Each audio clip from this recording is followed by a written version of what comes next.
This week, Israel marks its 69th birthday as a nation. Like many Americans, Israelis celebrate their independence with picnics, parties, and fireworks.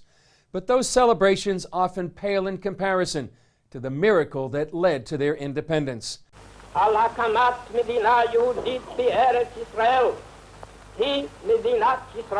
Here in Independence Hall on May 14, 1948, David Ben Gurion declared the formation of the State of Israel.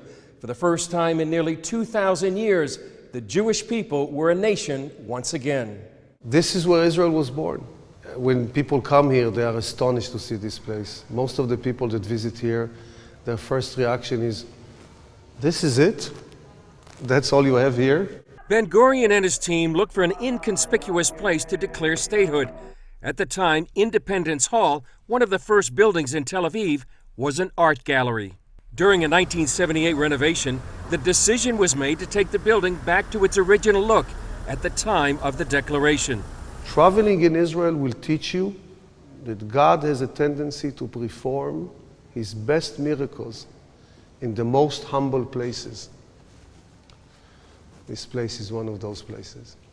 According to Isaac Dror, who heads education at the hall, the establishment of Israel shook the world and became a haven for the Jewish people. How many people prayed for it every day when the Jews said next year in Jerusalem and next year in Jerusalem? That's what they meant. When Israel declared its independence, dancing filled the streets. But the celebration was short-lived. The very next day, armies of 5 Arab nations invaded the newborn state.